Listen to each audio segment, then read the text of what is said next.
Welcome everybody to the second live broadcast of the Fashion Positive webinar. And today we're going to be talking about Cradle to Cradle Certified Standard and priority materials, which we'll tell you more about later. My name is Annie Gellingsrud and I'm the director of the Fashion Positive Initiative here at the Cradle to Cradle Products Innovation Institute. And my name is Mara Dilly. I'm the manager of the Fashion Positive community. We are so happy that you can join us today.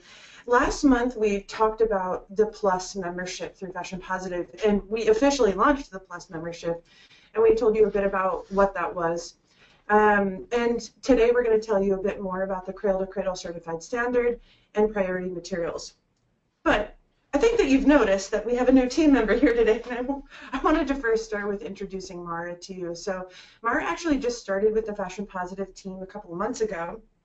She was just in Germany at the Textile Exchange Conference in Hamburg making a presentation about the circular economy. And Mara, could you just say a couple things about yourself and introduce yourself? Thank you. I'm really pleased to be here. It was wonderful to be in Hamburg with you all, well, some of you, meeting the community. I come from systemic change towards sustainability overall. In my last position, I actually worked on sustainable seafood, which is actually very analogous to fashion. You can ask me about that if you like. Before that, I worked on an initiative some of you might know called the Launch Project. The Launch is a collaborative looking for materials innovation sponsored by Nike, USAID, NASA, and the US State Department. So that's a little bit about my background, and I'm glad to be home here in fashion. We're so happy to have you, Mara. Thanks for joining. Thanks for hiring me, Annie. Yay! So today's my birthday, everybody. I had to start out by saying that. I'm so happy to be introducing the next level of the Plus membership to you on my birthday. It's a really good way to start the year. We have about 100 attendees joining us today, probably more because we have people on the call as well. So we're so happy that you're here. Welcome. And the way that we'll frame this call today is we're going to be spending about 15 minutes talking about the Cradle to Cradle Certified Standard. And we think that is important because that's going to frame the discussion about the priority materials. We've created this list as a starting point for Plus, and this list is identifying urgent materials needed for the circular economy that the Fashion Positive Plus membership is going to spearhead the identification of these materials and the improvement of those materials through the Cradle to Cradle Certified Standard. I'm getting a bit of goosebumps. I'm really, really excited about this work and so happy to bring it to you. So just a bit of background again about what we talked about on the September webinar, right? Last month when we launched Plus. So Plus is a community of pioneering brands, designers, retailers, and their suppliers collaborating to catalyze systems change one material at a time. So what that means is together we identify, we certify, we verify the building block materials for the fashion industry to use. Those materials will then be added into the Fashion Positive Materials Collection, which is a curation of Cradle to Cradle certified materials that are ready for the circular economy. And we'll talk a little bit about what a circular material is today, because I think it would behoove us to really define what that is, right? Absolutely, right? Wonderful. What does circular materials mean for the circular economy? So we've been talking a little bit about this Fashion Positive priority materials list as well, and hey, this is that starting point for it.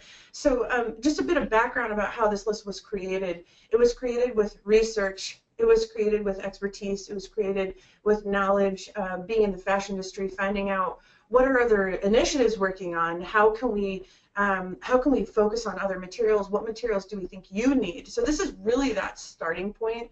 And we will be releasing this list in a couple weeks. So our Plus members know where we're starting.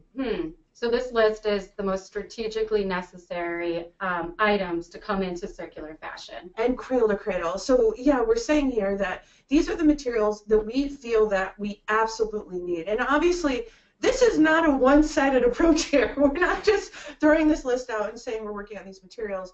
Actually, the Plus member community is going to dictate what's priority to them and what is important to them. So this is our starting point, saying in order to get some necessary building block materials for the fashion industry to help you all out improve your apparel, this is where we need to start. And so then once we have our Plus members, we're going to survey you, we're going to find out what exactly do you need, and then we're going to come up with some working groups. So those of you already in the PLUS community receiving our emails, you saw this list in September where we asked you to select which 3 of these materials would you like to talk about today. So we did choose those materials from that list for the showcase on the webinar today. So we're excited to present that to you now and talk through that material. Yeah, our intention was to just, these aren't the working groups that we've launched or, that we're going to talk about today, but we thought it actually would be helpful for you to understand from very specific materials where the methodology of cradle to cradle comes in and can be useful to the fashion industry, where that methodology of the circular economy can come in. Where are we at now? What are the challenges? And what do we think that we can improve as a collaborative? And how are we going to do that? We're going to do it through volume collaboration. So volume collaboration for impact, this is the methodology behind the PLUS member initiative. So as a reminder, we launched PLUS last month, and we're currently in the process of gaining actual members. That work will start in January of 2017. And what we're going to do now is focus on a collaborative approach to identifying these needed materials together and then launch these material working groups. So we know that a lot of you are sharing a lot of the same building blocks. You're using a lot of the same building blocks. What if instead of improving those building blocks, aka circular building block pre-competitive materials together, what if instead of doing that on your own, we did that together? So we were sharing resources, time, and the cost of improving those materials on your own. Let's do it together. That sounds like a good deal. And the first members that we have in our initiative are H&M and Marks & Spencer, and we are working on gaining new members this year. Of course, you can join early 2017, but in order to get your sort of priority materials into us, joining this year in 2016 is our intention. Most prudent. So as we mentioned, we selected, you selected through voting to speak about 3 different materials on our priorities materials list. It was spandex elastane, recycled polyester, and dyes overall. So we're going to talk about those 3 materials. We'll do a material showcase on those 3. But before we do that, we want to talk about the Cradle to Cradle product standard. So what is this standard and how can we use that lens to look at these materials, these critical materials that Annie explained, priority materials that Annie explained, and think about how might we move them into circularity. What will be the job ahead of us for that? So we're going to invite... Laura, let me have you explain something before we go on to the certification. Could you also explain why a certification or a verification of these circular materials is so important for the fashion industry? Why are we even talking about the certification? Absolutely, Annie. It's because if you don't certify, if we don't know that the material is circular, sometimes it's just better. So Esther, who's just came on, is going to talk about banned chemical lists, for example. If we simply say no to one thing, we don't know that that which is not a no is a yes. So you can make mistakes there. So it's really important to verify that a material can indeed be put into a technical or biological nutrient system and come back out on the other side. Fantastic. You know, we said last webinar, an innovative material is not necessarily a verified material. Exactly. So we can create these amazing innovative materials, but we don't necessarily know that they're addressing clean chemistry and safe chemistry for people on the planet. We don't know that they have been using renewable energy. We don't know that these materials were created with fair labor. You know, we don't know that the water discharge is clean, and we don't know that they're prepped to cycle. And how can we verify that that can actually happen? We do that through the Cradle to Cradle certified standard. That's the way. So perfect intro. And here's our friend and colleague, Esther. Esther is with us at the Cradle to Cradle Product Innovation Institute, but she lives in Southern California, joining us on the phone. And Esther is going to help us explain the standard. Hey, Esther. Good morning, Hi, Esther. Hi. Good morning. Do you have control over your presentation now? I do. Thank you. Thank you, Annie and Mara. And hello, everyone. Thanks for being here. Okay, so to start, I wanted to just mention the origins of the program. Step back a bit. Back in 2002, a book came out called Cradle to Cradle that was written by our founders, Bill McDonough and Art, who are a chemist and an architect. And I'm sure some of you are familiar with this book. it inspired many people to begin rethinking product design. And over time, the ideas in the book were formalized into a recognition program for manufacturers who were implementing cradle-to-cradle design. And then later, with the founding of the Cradle-to-Cradle Products Innovation Institute in 2010, the ideas in the book resulted in a transparent standard governed by an independent board and administered by a third-party nonprofit, which is the Institute. The program is designed with 5 levels, going from basic to platinum. And these levels represent the pathway to fully optimized products. Manufacturers can enter at any level, at which point they're required to make a commitment to continuous improvement. And for fashion positive, and in particular for the Plus program materials, what we're pushing for is the gold level here. And this is the level that we feel is fully in line with design for circularity. So as I go through talking about the program, I'll be highlighting what it means to be at the gold level. So what is Cradle-to-Cradle certified? It's a multi-attribute standard that may be applied to many product types. And the product may be a consumer product such as apparel, but importantly for Plus members, of course, it could also be what we think of as an input material, so yarns, dyes, finishes, and items of that nature.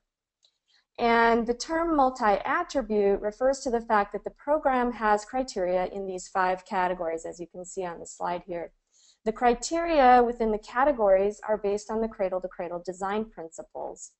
And what both the principles and the standard guide us towards are safe materials, perpetually cycled, made with respect for humans and the environment. So at the gold level in the social fairness standard, program participants are operating in a way that shows respect for human and natural systems. And this category allows manufacturers to leverage and receive credit for other certifications that their suppliers may already have. So, for example, to standards such as SA8000 or the Global Organic Textile Standard. And at the gold level in the renewable energy and carbon management category, program participants will be using renewable energy or offsetting at least 50% of their final manufacturing stage energy use and greenhouse gas emissions. And they'll also have a strategy in place for increasing that percentage.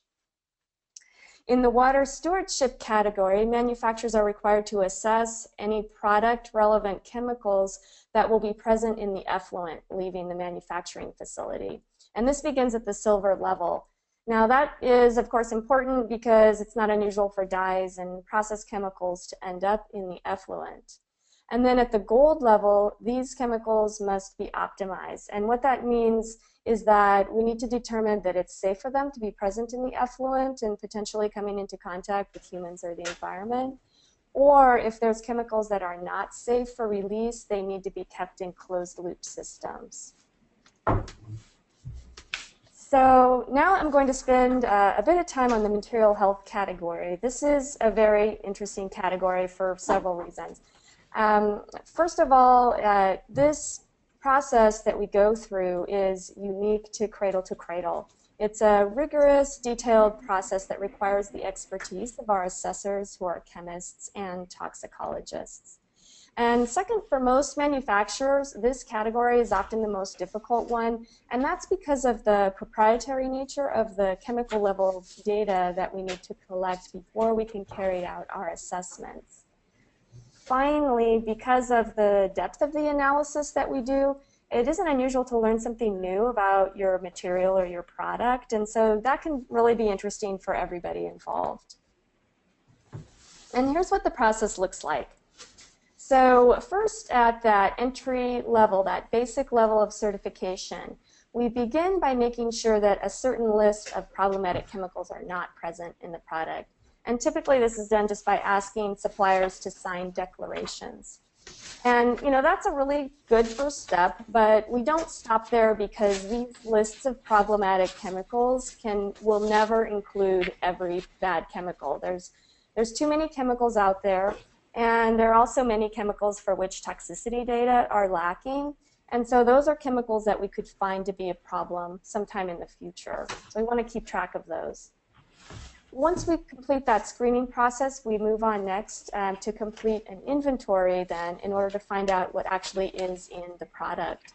And the inventory threshold for the program is 100 parts per million per material for most chemicals. And we go to these very low levels because it's often with these low concentration chemicals where we do find issues. But also, of course, highly toxic chemicals can be a problem even when present at low levels.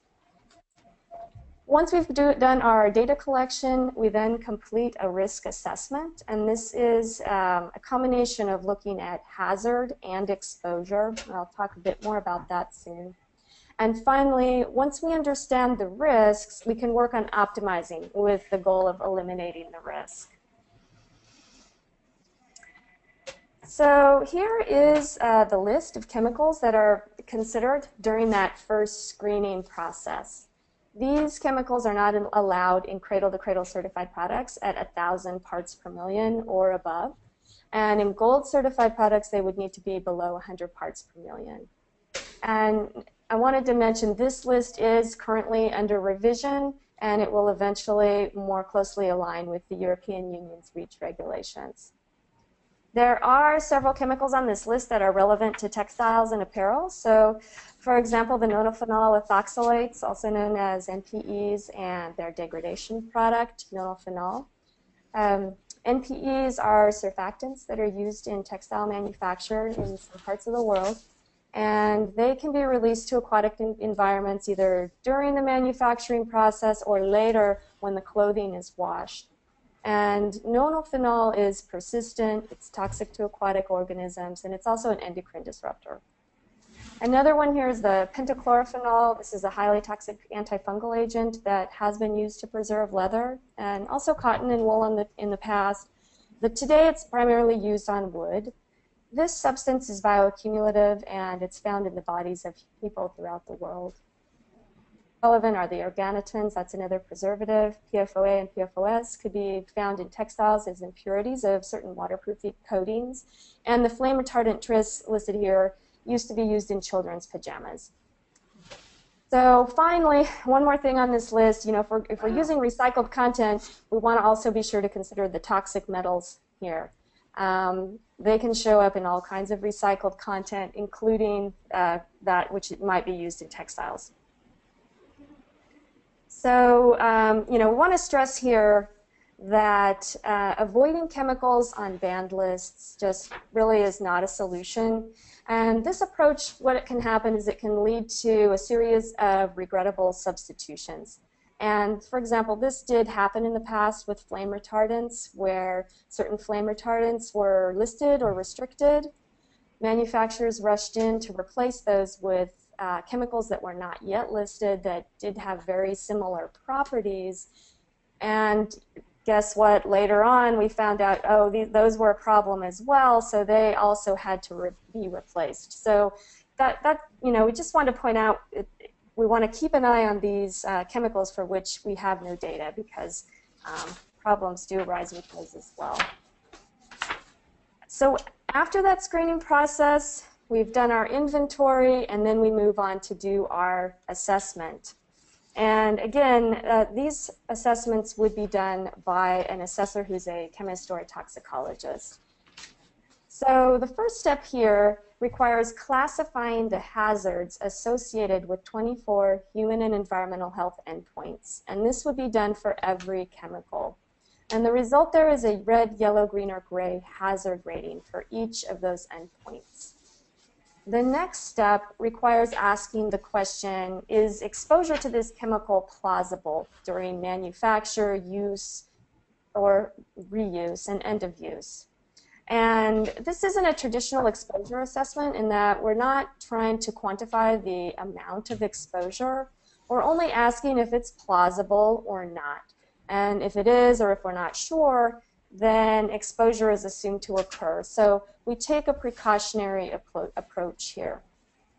After that, we overlay the hazard and exposure information in order to assign a risk rating, first to each of those 24 endpoints and then to the chemical overall by carrying up the worst rating across all endpoints to the chemical level. And exposure is important here because if there's a high or a red hazard, if there's no exposure, then a lower level of risk may be assumed. Finally, the last step, we consider the risk ratings across all chemicals in a material and carry the worst risk rating up to the material level. So the result is a single rating for each homogeneous material. And you'll also note on this slide here that we had a terminology change. We went from talking about red, yellow, green, or gray hazard ratings to talking about A, B, C, and X assessments. So here's that list of the 24 endpoints that I've been mentioning. So as you can see, we're considering things like carcinogenicity, aquatic toxicity, climatic relevance, and a long list of other items.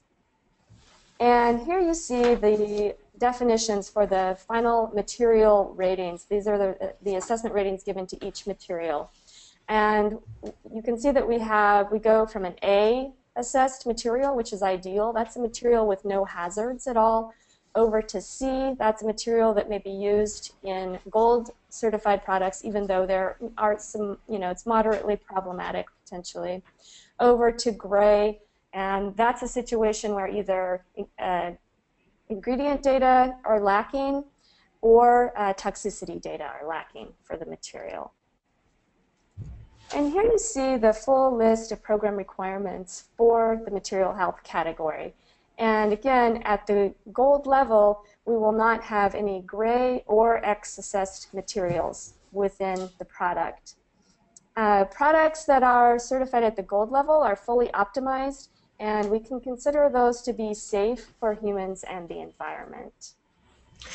Hey, Esther, can you hear me okay? Yes. Yeah, so that was fantastic, and just to frame this conversation a bit more, is we asked you to spend a bit more time on material health and material reutilization. The other three attributes you went through pretty quickly are absolutely a huge part of this process. When it comes to circular materials, the chemistry and the material reutilization are a huge part of this conversation. We'll talk to you a bit about how that applies to priority materials. But there's something I want you to maybe touch on very quickly. In fashion, water stewardship, water discharge is a huge part of what we use a lot of water. Typically in dyeing processes, there's some sort of discharge. And I wonder if you could tell the guests on our call a little bit about how material health and water stewardship are so intimately connected in Cradle to Cradle Standard. Absolutely. Well, so part of the requirements for the the water stewardship category is that we actually do a material health assessment of any chemicals that are entering the effluent. And that's required for any facility that does have chemicals leaving with effluent. So we'd be going through this same material health assessment process that I just mentioned for those chemicals, and that would start at the silver level. They'd have to be optimized at gold. The other side of that is that any chemicals that are not leaving with effluent but are still in the product itself, we are looking at aquatic toxicity concerns there, also as part of the material health assessment process. So we're covering this sort of in two ways through two different categories of the standard, which is really important for fashion. Thanks, Esther. You're welcome. Okay, so I'll move on to the last category here, the material reutilization category. The goal with this category is to eliminate the very concept of waste. So in other words, let's design everything to be a resource for something else. And the criteria within this category are based on the idea that we ought to be designing our products and materials so they can be safely reused either by nature or by industry. And the starting point at the basic certification level is to define all products as either biological nutrients or technical nutrients. And this then helps to inform design for reuse.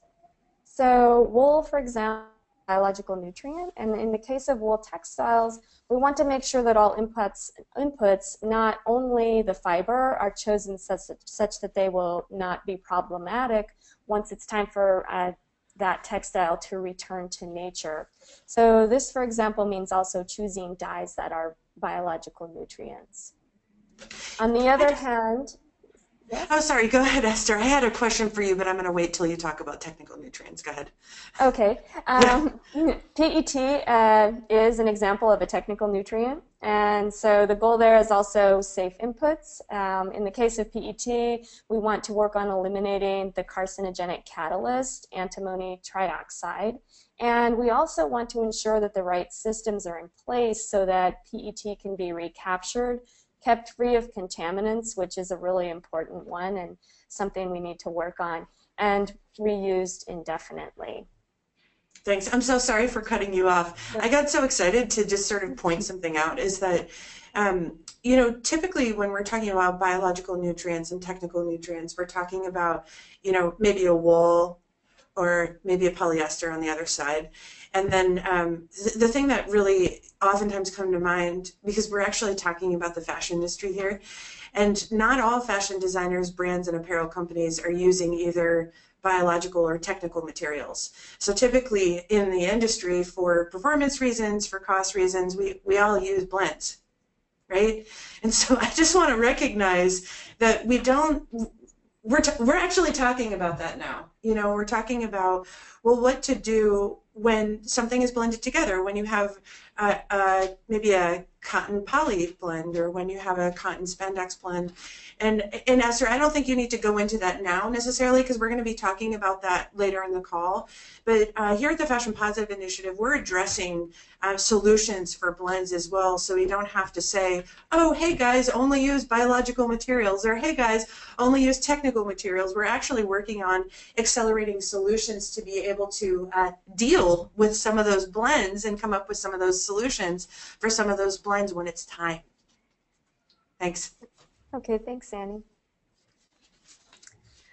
So in order to determine the level of achievement in this category, we use something called our material reutilization score. And this is unique to Cradle to Cradle. As you can see on this slide, the question is how recyclable or compostable is the material and how much recycled or rapidly renewable content is used. And you'll notice in that equation there that we value reusability twice as much as the use of recycled content. So again, really stressing the importance of design for reutilization.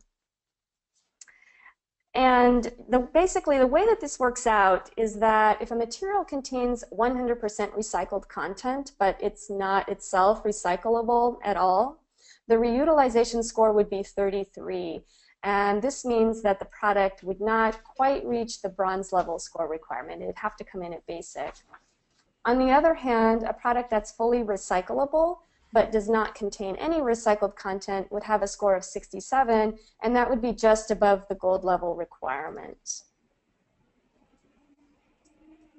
Here you see the full list of requirements for the material reutilization category.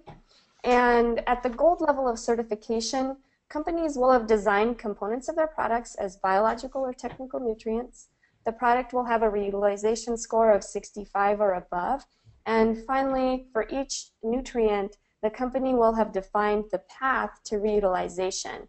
And this has to include a plan for putting systems in place to recover used products safely and continuously. Back over to you, Annie and Mara. Thanks, everyone. Thank you, Esther. That was wonderful. Thank you Thanks, so Esther. much. Thanks. It was great to learn with you. Thank you. So Esther's going to stay on the line. She just turned off her camera, but she's got her microphone still on. She's going to pop back in later on in the conversation to help us more with her expertise. We want to move now into our material showcases and talk about the materials that you wanted to talk about. So you chose three materials. 3 materials to talk about, and so we invited 3 guests on to talk about those exact materials. Our first guest is It turns out to be me. our in-house expert. She really is an expert. I don't know about an expert. Annie Gollensrud, our very own Annie, Thanks. to speak about recycled polyester on her birthday. Yes. I'm so excited to talk about recycled polyester on my birthday. I actually have a book coming out in February called Fashion Fibers, Designing for Sustainability. And a lot of this content is actually written up in that book as well. So I should say recycled polyester is one of my favorite fibers, along with a lot of different diverse type of fibers like alpaca and cotton. And I think loves alpaca. I love alpaca.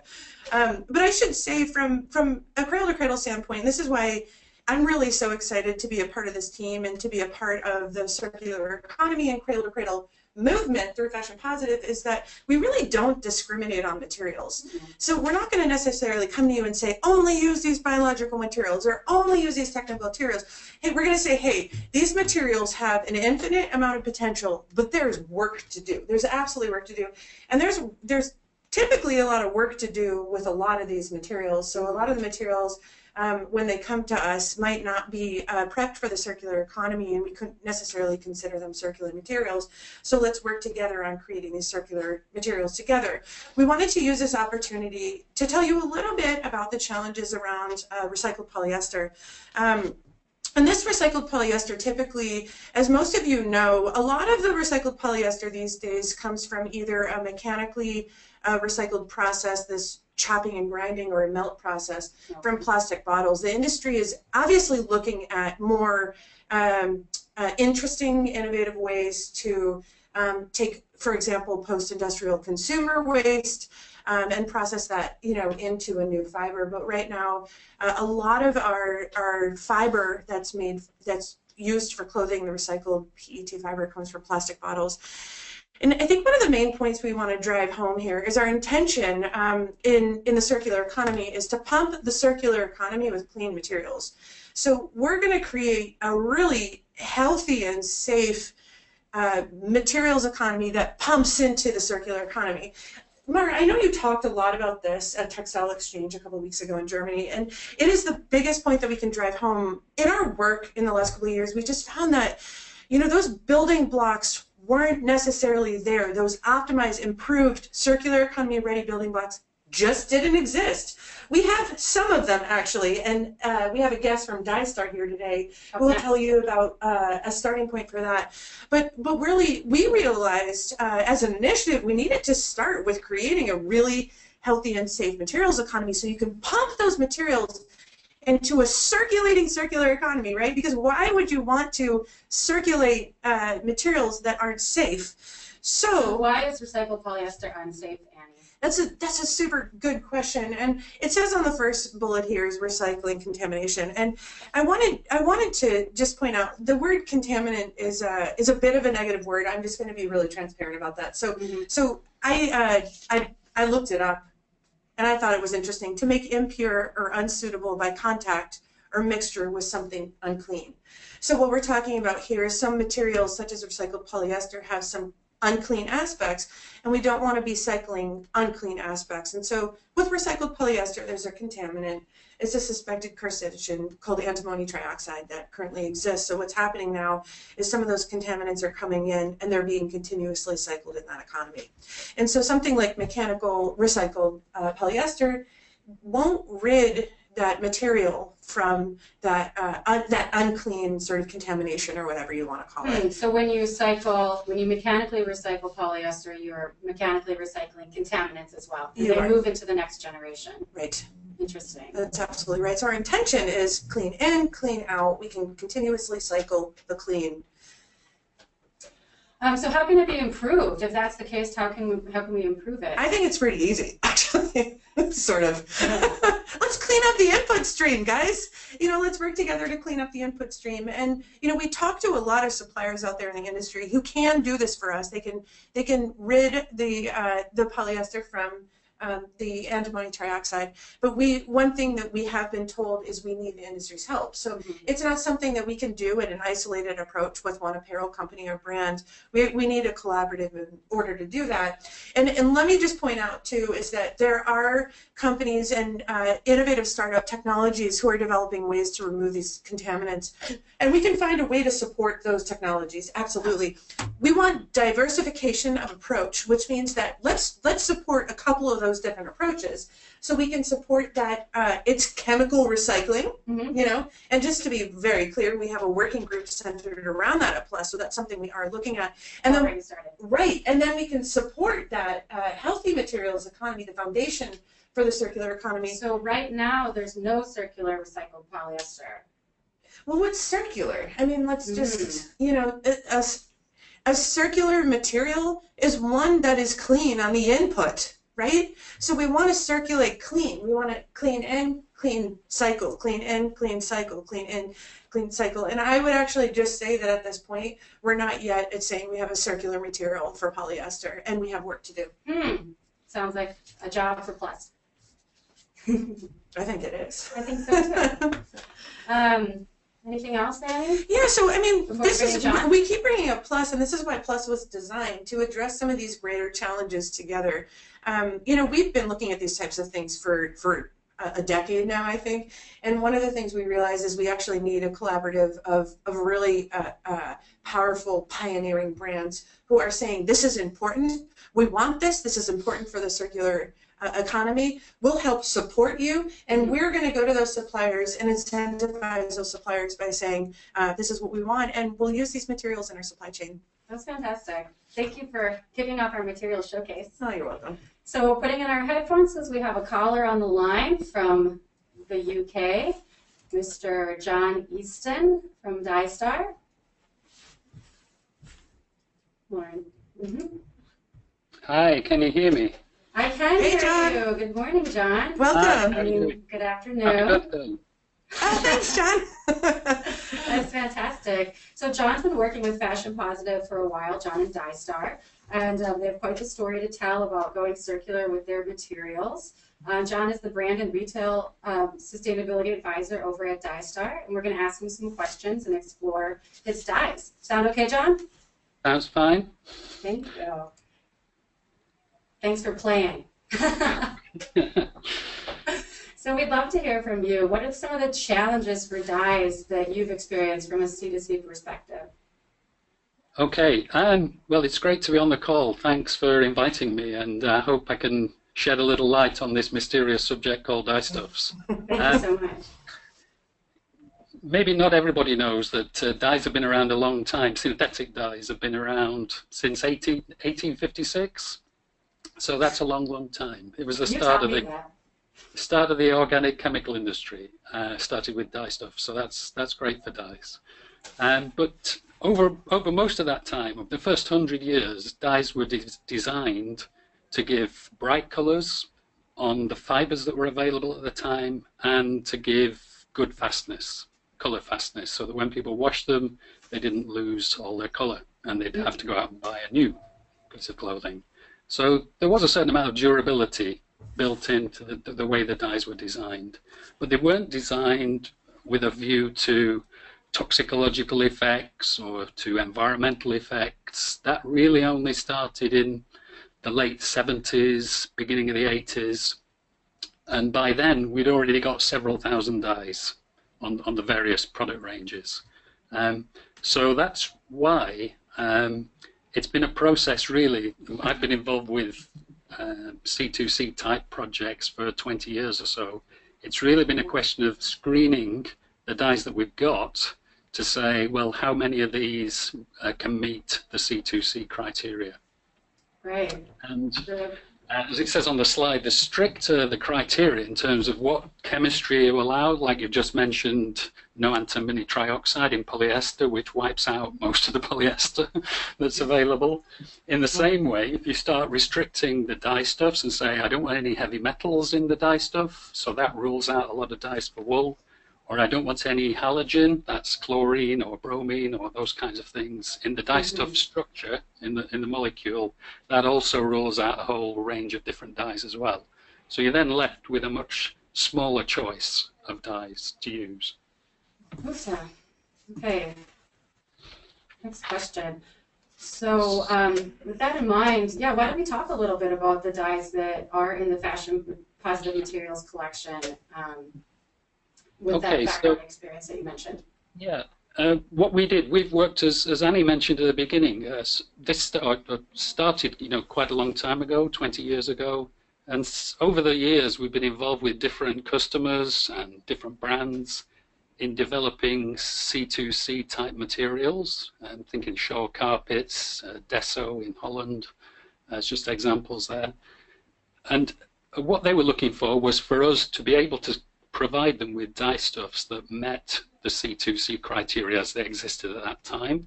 So over the years, we've developed, in working on both cotton and polyester mainly, we've been able to select from our ranges, which are probably the biggest ranges of any dye stuff manufacturer for every kind of fiber. We've been able to select the dyes that met those requirements according to the people who were doing the chemical assessment that Jennifer just described.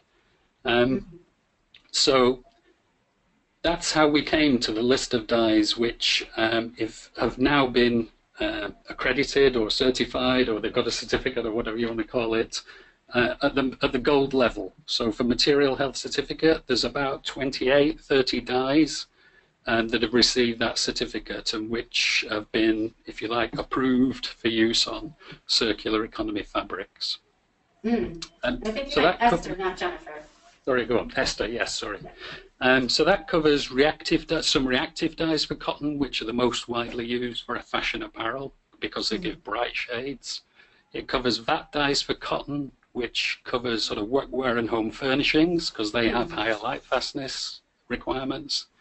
And it also covers disperse dyes for polyester, whether that's virgin polyester or recycled polyester. Use the same dyes, disperse dyes, to dye those materials. So there's a limited range of dyes. From the 600 or 700 that we've got, there are 30 that are suitable to meet the criteria. And we've also got the certificate for our pre-reduced indigo, which is a liquid version of indigo, synthetic indigo, which has been around since the late 80s, I would say. Indigo itself has been around 150 years, but synthetic indigo in liquid form only for the last 20 years or so. John, could you say a couple of things about, because I heard you just say that the color palette is limited of what we currently have in the Fashion Positive Materials collection, and there's a range of different products from DyeStar, and I believe there's also a range of different colors, and there's some colors don't exist in that palette. And I was wondering if you might say a couple of words about why don't we have a nice range of colors at this point in that materials collection, and what can we do about that? Well, it's down to the chemistry, really. Because of the criteria that are quite strict in terms of what's permitted in the chemistry of the dye stuff. For instance, if you don't want heavy metal, a lot of chrome complex dyes are used for wool. So as soon as you say no chrome complex dyes, then you've immediately wiped out a huge range of products. If you say no halogen, that affects many dispersed dyes structures.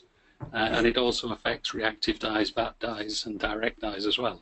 So it's because of those limitations that you're putting on the chemistry of the dye stuff for perfectly understandable reasons, but they mean that the options in terms of dye stuffs are severely reduced.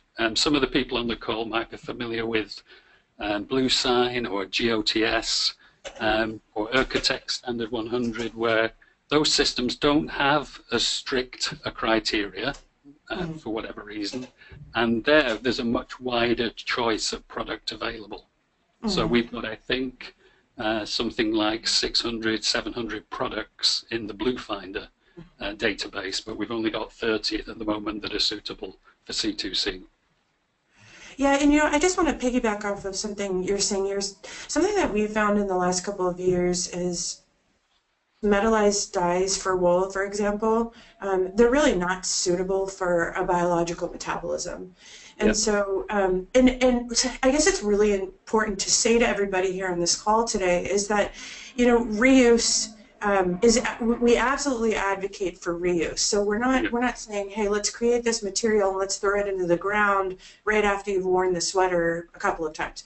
We're absolutely not advocating for that, but what we are doing is preparing this material for that next generation when you can't really wear that sweater or t-shirt anymore. And so we know that biological materials they were designed by nature to biodegrade. And so we want to prep the industry and the planet with the ability for these textiles to go there. So something that we're finding with wools, for example, is that those dyes, because the fact that they're metallized, don't allow them to be biodegradable. And so what we're doing together with you, John, and the work that we've been doing in the last several years is preparing those dyes for suitable metabolism, right? So the ones that we have now in the Fashion Positive Materials collection are suitable for those metabolisms. And again, we want to sort of extend those materials, but we are here from a cradle to cradle standpoint and a circular economy standpoint to really prepare those materials for that sort of that last stop and its next stop and its ability to cycle. Mm-hmm. Yeah. I think the other point to mention, particularly on wool, is that people wanted generally, the wool market's dominated by navies, blacks, dark shades, and they wanted high fastness because they're things that are washed regularly. I'm thinking men's socks, for instance. So they want the colours to remain. So the dyes themselves have been designed to be pretty stable, and there you've got a bit of a conflict with, you want the substrate, the fibre, to be recyclable or compostable, but the dye stuff itself, particularly in the case of those metal complex dyes, they take a long time to degrade, or they're very difficult to degrade. But that was inherently designed in to provide the shade and the fastness requirements that the market wanted at the right price. Tricky. Yeah. So quickly, if we did make these changes towards circularity, what might be the social and environmental impacts of improving the dyes? Okay, this is quite difficult because there's no sort of obvious relationship between chemical structure and toxicology or environmental impact, so it's quite difficult to predict in some ways. But I think one of the key aspects is communication along the supply chain. So, if you don't know what chemicals are being put on your fabric, that's a bad situation to be in. So first of all, you should be understanding what chemicals are being used, and the chemicals and dyes that are being used in the dyeing factories, they should have all the information with them that says whether they're safe to use, a safety data sheet, or they should be classified in some way so that everybody knows how to handle them. So that's one thing. It's about transparency, really, in the supply chain.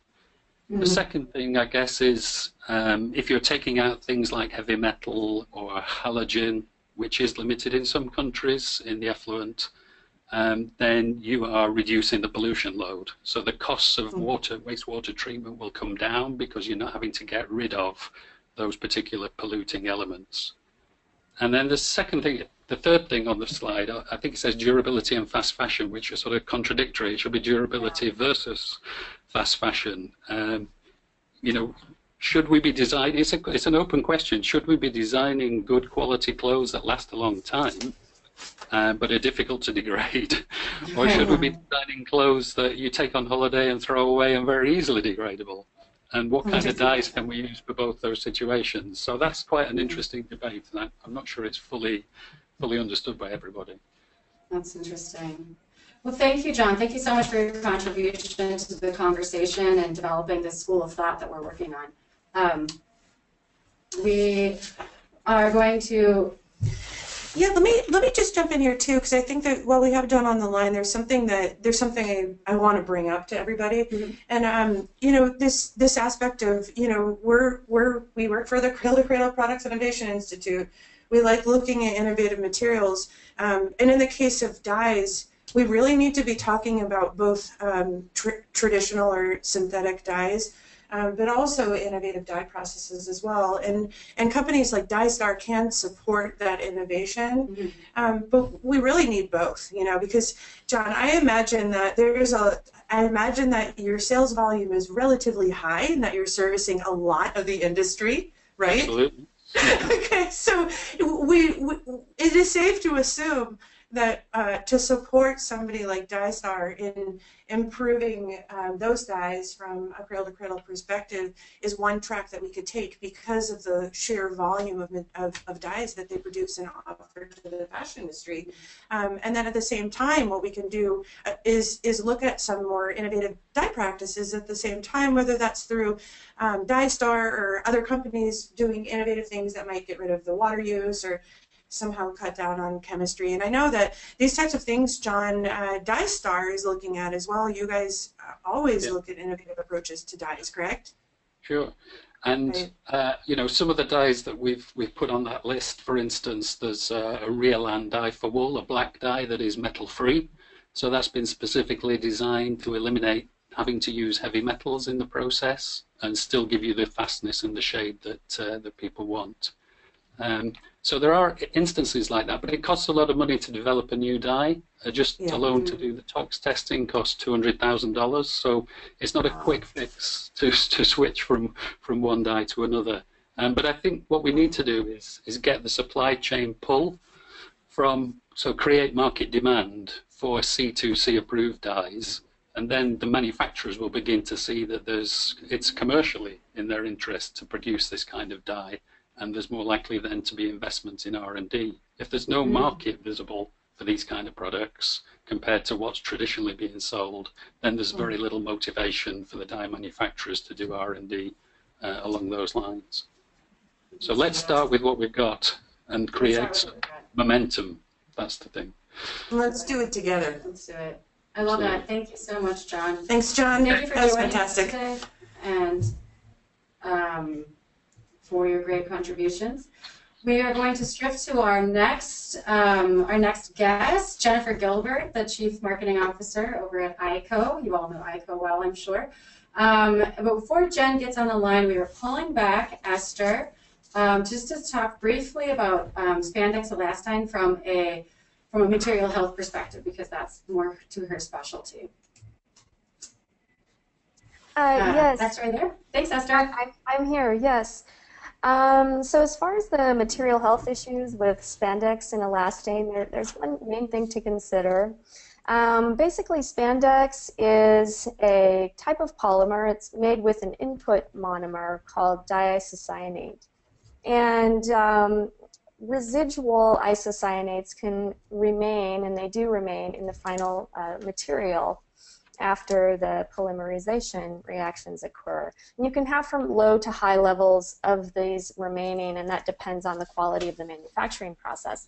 So the issue there is that these substances are strong sensitizers of skin and airways, meaning that if you have repetitive exposure, even to small amounts, this could cause a person to become more sensitive and more likely to have an allergic reaction when they're exposed to the substance again in the future.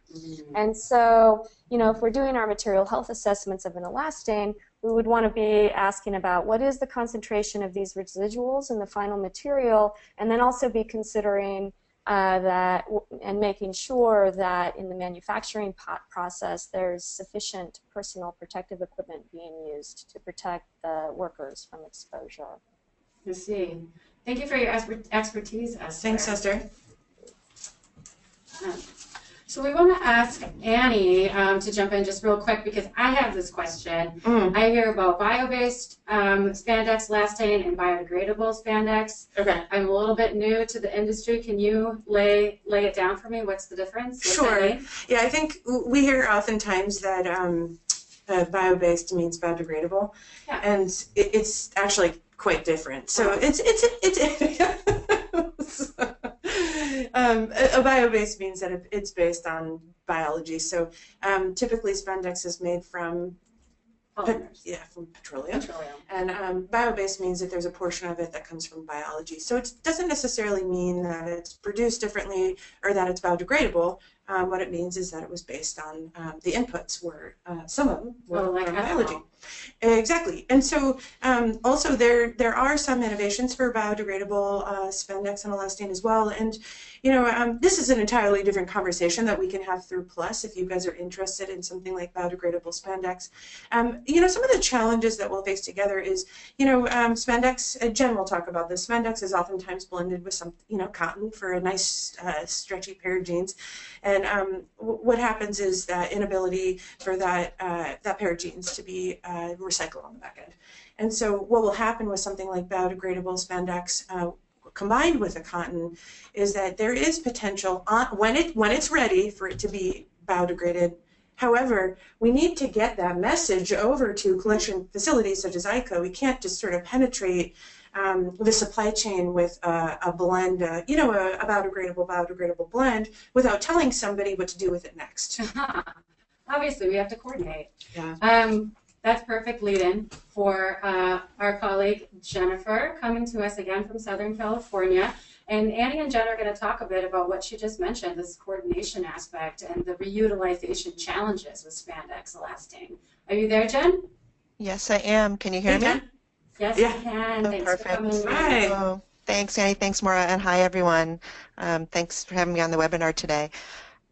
So I'm here to speak about spandex and elastine, and I just don't, should I just quickly just, those that don't know ICO, majority of you do, but we are a provider for the reuse and recycling of apparel and footwear globally, and our key goal is to find its next best use and keep everything in a closed loop cycle, as everyone's been speaking about today, obviously to reduce waste and preserve our material resources and ultimately protect our environment. But our main focus at ICO is post-consumer textiles, and Annie and Maura, I want to make sure I made that point because that is a very difficult thing to do. And post-consumer is meaning all these items that we all use and love but no longer want.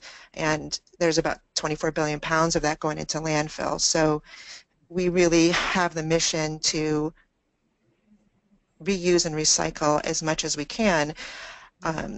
It gets to be difficult, as Annie said, when we start collecting and sorting items that are of blended materials. Something like 100% cotton is wonderful. That can be mechanically recycled and brought down into a fiber, combined, and create a new product. The spandex is lovely. It's that magic material that helps us all look fantastic with less bulge. Love that, love it. But that blend is primarily blended with something, as Annie mentioned. But right now, due to its amazing elasticity, when it goes into mechanical recycling, meaning into the machines that stretch and pull it, it is very, very difficult to cut. Right now, it's able to be torn into pieces, chunks, and downcycled and used in products like punching bags and home furnishings. And a bit can be added to the line for something like carpet padding because it can form some of that elasticity that's needed. But downcycling, as we all know, is really ultimately waste. It's extending the life to be used, but it's really not helping us go into the future. So mechanical recycling is very difficult. The future is really for spandex is the chemical recycling and these blends. And Like our working group. yeah, is a working group, and everyone's spoken about this a lot. There's a lot of good work being done around the world, but a lot more collaboration and innovation is necessary. And we at ICAR are staying open to any technology to help solve this issue and collaborate. And a key one, our parent company is part of the big working group in the EU. It's called Resintex, and it's really focusing on chemical recycling innovation. And we continue, to work with others to find the solution, but it is very difficult. Thank you, Jen. Thanks, Jen. You and I have had conversations over the last couple of years where I get really excited that we're so aligned to find the right solutions for upcycling. And for us, an upcycle means that we're creating a material, a next generation material that's of equal or greater value to I don't know if it can be greater value, but an equal value to what was before that. So we're not downgrading. And as Jen mentioned, the chemical recycling technologies allow us to be able to do that. However, we're at a place in the industry where a lot of these technologies are arising. A lot of us are becoming interested in them, and we believe here that it's going to take a collaborative of brands in order to accelerate and scale some of those technologies together. And that's something that we're going to be doing through Plus. So we sort of identify that is a priority and opportunity for the industry and for our brands. So we do have a working group that we have, actually it's been going on for the last year. And if you're interested in that, we'd love to talk to you a bit more after the call. Jen, thank you so much for joining the call. It's great to have you on the webinar today. Oh, thanks. We could have talked about it for another half hour. Right. But at least least we touched on it. At least we touched That's on another call. We will be back. We'll be back. So to pull in all that we've just talked about, we wanted to actually present a slight poll for you, right? Lauren, are you going to pop up our poll at the end of our call? So we've heard of these material showcases. We've talked about our challenges moving in towards circularity.